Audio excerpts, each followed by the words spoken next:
a biblical perspective on life, culture and current events. This is 2020 on Vision. On a Monday, we like to check in with the Australian Christian lobby. Michelle Pearse is the CEO at the ACL. Michelle, a special welcome back to 2020. Hi, Neil. Thanks for having me again. Michelle, I guess the big one on everyone's lips might be this disinformation bill. It's already passed through the lower house, and there's just a handful of votes that might be in the sway here. This is a very important bill for free speech. What are your impressions of where we're at? Well, as I mentioned last week, it's likely that the bill will be introduced into the Senate for debate on the 25th of November, which is when the committee's due to hand down their report. So I don't expect they're going to give us much time to really look through what the report says. They're going to try to rush it through in that been really focused in campaigning on the independents or the crossbenchers in the Senate, because it really does hang off them. If Labor and Greens support the bill, then it really depends on those crossbenchers, because we know the coalition is going to vote against it. And so we had booked in to see Senator Fatima Payman last week, knowing that her vote is really significant in this. And she actually called us half an hour before the meeting and cancelled the meeting because she said she will be opposing it. So praise God for that. We know Senator David Pocock is opposing it. Tammy Terrell, Jackie Lambie, they're all opposing it.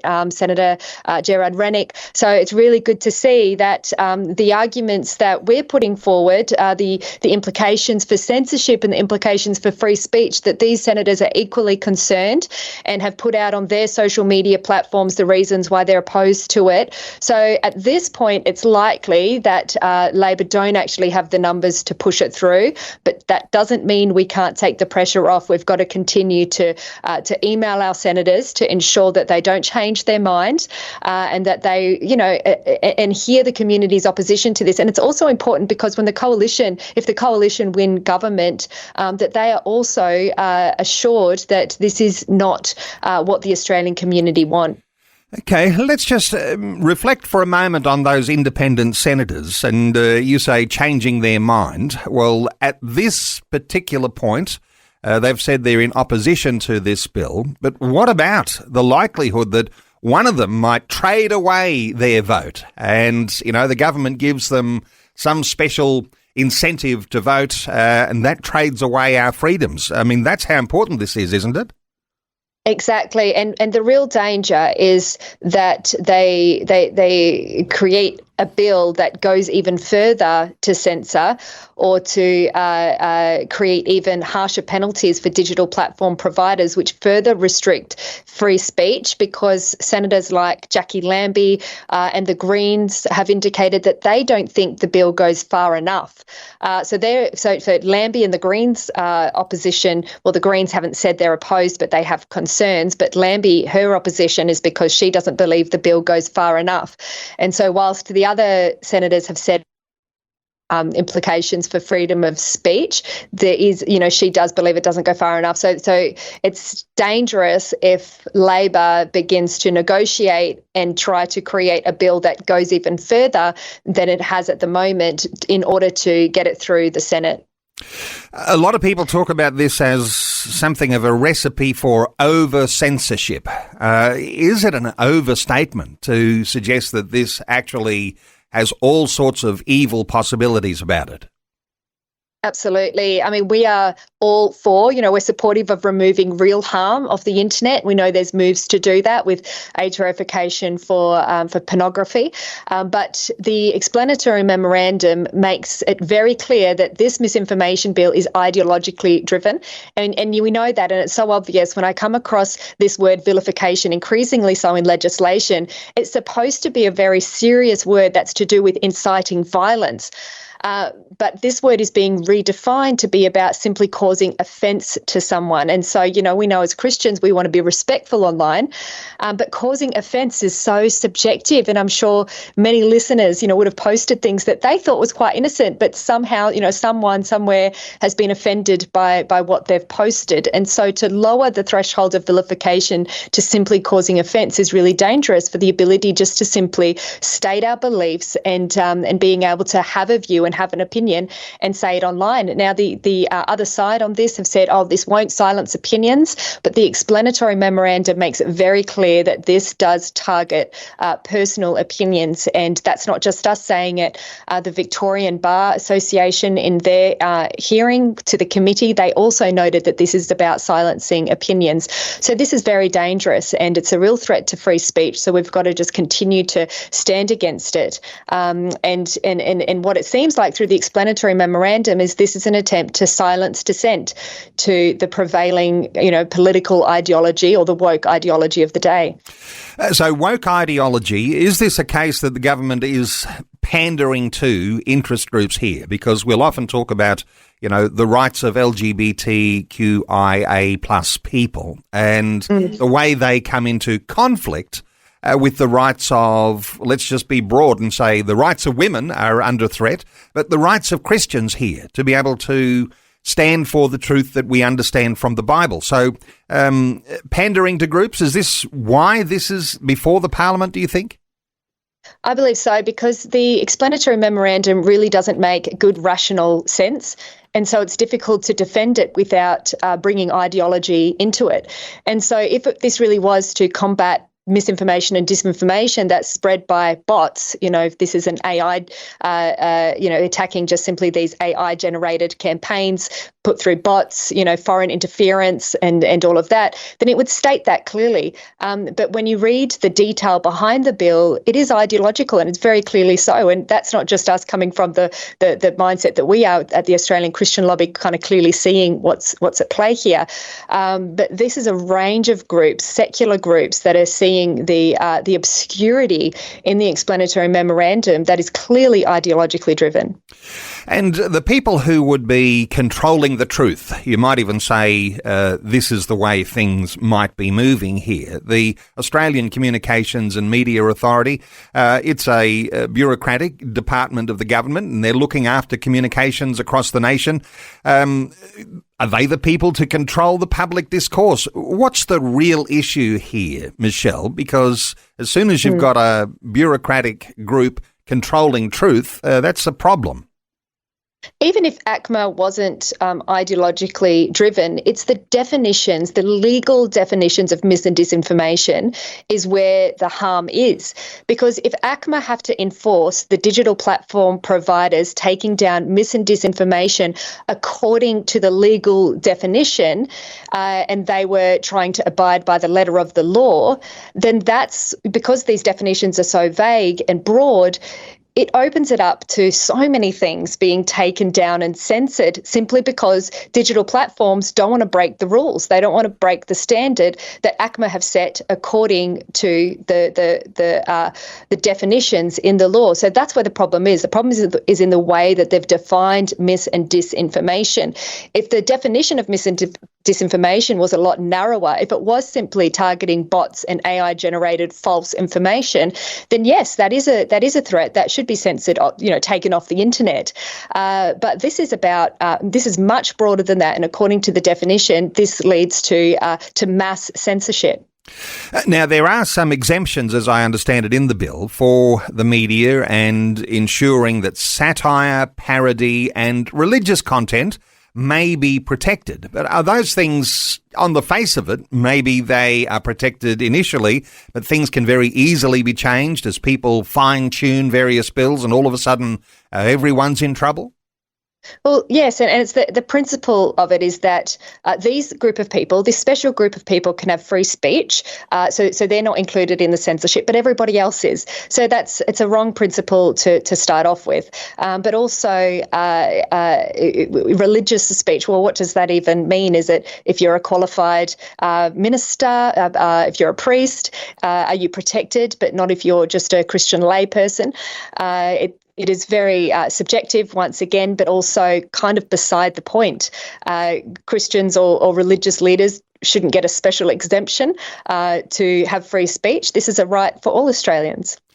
Okay, well, let's move on. There might be some ways that listeners can take some action here too, and if this is going to be voted on in the Senate in just 7 days' time, I imagine that there'll be some sort of links there on the ACL website, acl.org.au. I'll mention that again at the end of our conversation. Hey, there's other things developing, and that's on a federal level, but right down to council levels. What is your concern about some movements happening in the Randwick City Council around local government, New South Wales annual conference this week, proposing to open women's spaces, gyms, toilets and sports to biological males? What's the big concern here?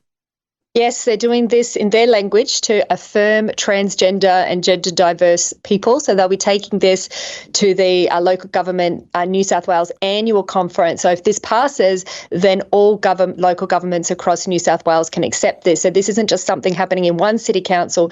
This is something that can affect all local government areas in New South Wales.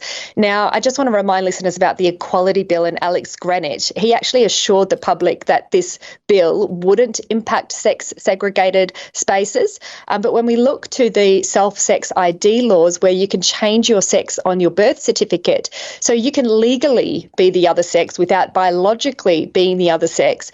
And so that makes it really difficult to then resist biological men who are women on the birth certificate for entering into women's spaces.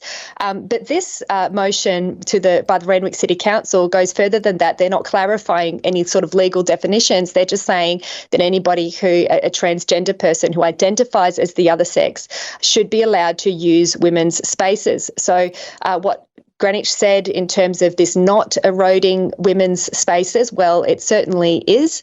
So this is really a setback for women's rights and girls' rights all across New South Wales. You know, women and girls deserve to feel safe, in these public facilities and not to have to, kind of second guess their privacy. But further than this, it's about just fair competition in sports.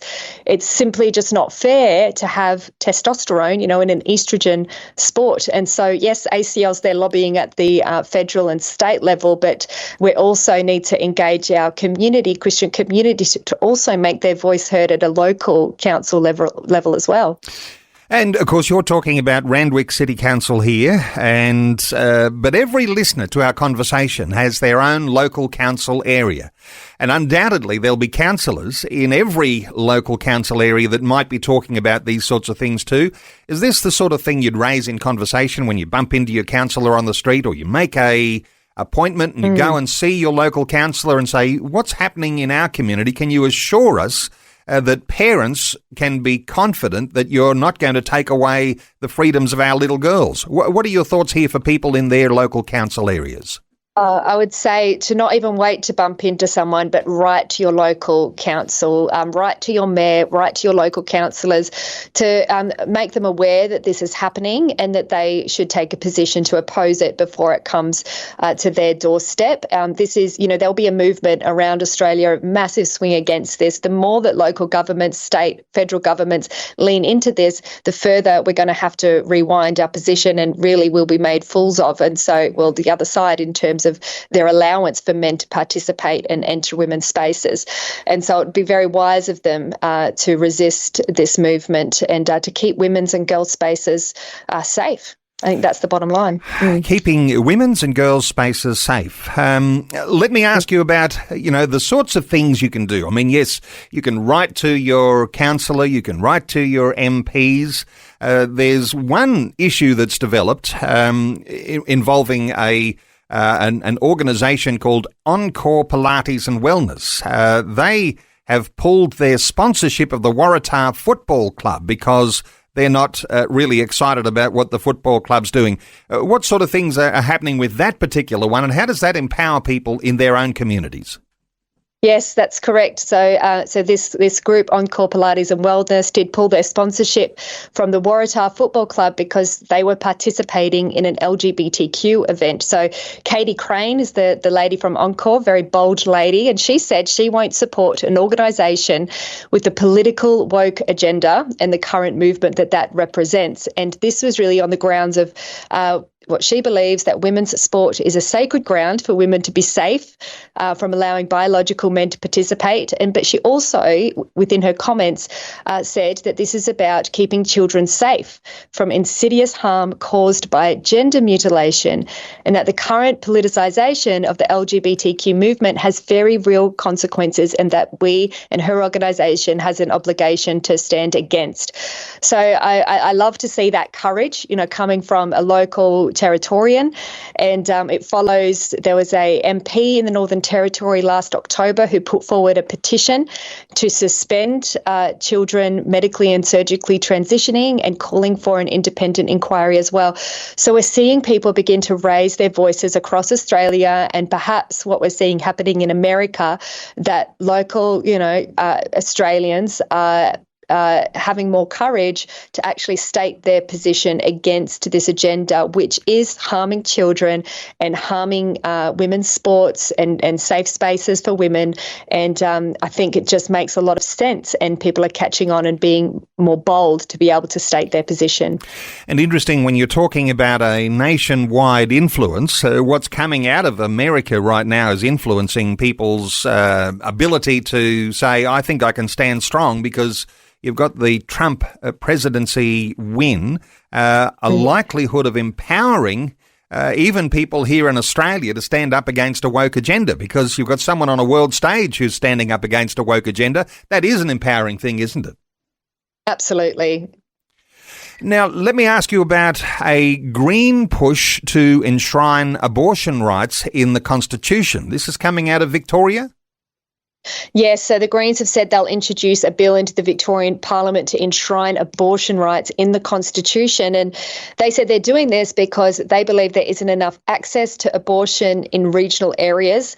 And they said it's in response to other governments pushing an anti-abortion agenda. So the Premier in Victoria, Jacinta Allen, said she supports it in principle but hasn't looked at the bill. And the opposition leader, John Pearse, has said that he'll give his party a conscience vote. But he also said, and this is what leaders are doing around the nation, that if they win the election, they're not going to touch abortion. They're not going to restrict it. So, a change to the Constitution needs a 60% majority in both houses to win. And so if the Premier doesn't give her side a conscience vote, then it could possibly get through. So we're resisting it as much as we can and lobbying members and calling on our people to contact their members. But, there's really there's the call for this. When the Greens say it's because of a political movement to restrict abortion, the only two bills that have been presented in the last kind of 6 months have been the first one with Ben Hood, to restrict abortion to healthy and viable babies who, if they were delivered, could be delivered alive instead of dead. And Robbie Katter's private member's bill to care for babies who survive abortions. And so all across Australia, we've already gone as far as we can go instead of abortion to birth. John Pearse said, past 24 weeks, you need 2 doctors to approve. But that approval is based on the psychosocial health of the mother, which basically means for any reason. So hundreds of babies, healthy babies with Down syndrome, are being killed in their mother's wombs right up until the point where they can be delivered alive all across Australia. And so I do believe, and I think what motivates us at ACL is that if the general public really understood this, and if MPs really understood this, that they would also agree that this has simply gone too far.